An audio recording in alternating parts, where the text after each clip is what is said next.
back in, everyone. I'm joined by Caroline King, who is the executive director of Red Cross for this area. Correct? It's northern Maine, yes. Northern and eastern Maine. Yes. Yeah.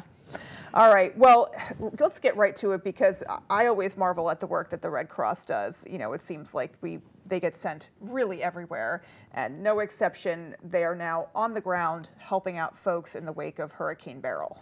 Absolutely. Yeah. Thank you for having us. Yeah. But there are currently 11 Mainers supporting operations to respond to Hurricane Beryl. One of them in Texas, 10 of them in the state of Vermont. The impact across Vermont has been enormous on the anniversary of last year's catastrophic floods. Yeah. They didn't get a break. They did not all. get a break. Yeah. Our teams are on the ground. They're feeding people. We're sheltering. We're starting to do distribution of emergency supplies. All of that work, just a phenomenal effort from Mainers and folks in New Hampshire, Vermont.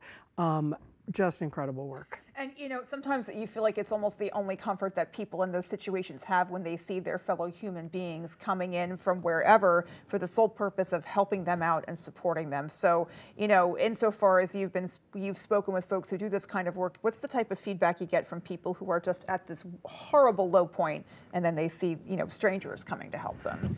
The power of the Red Cross hug is the best, is the best, sometimes the only thing we can do. Yeah.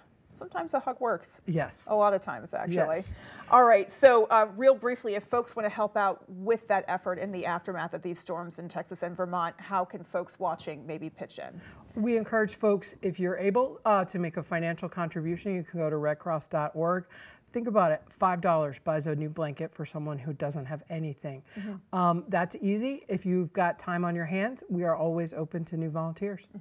And then another major mantle that the Red Cross continually holds up is the need for blood donations. And unfortunately, we continue to see a critical need and a much lower count than usual when it comes to donations. So talk a little bit about where we're at with that. I was at the Red Cross Blood Donation Center today.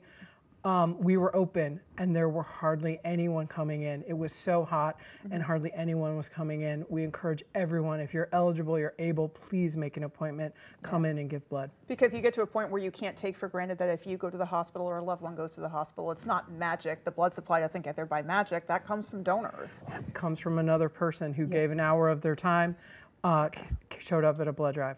So please, if you're able, please give blood. And again, folks can make an appointment to do that at the Red Cross website. Yes. Okay. Or call 1-800-RED-CROSS. All right. Easy enough. Yes. All right. We'll wait for all of us to help. So here's hoping that folks pitch in. Thank you. Caroline, thank you for joining us today. We really appreciate it. You're welcome. And folks, stay with us. Our extended forecast coming up.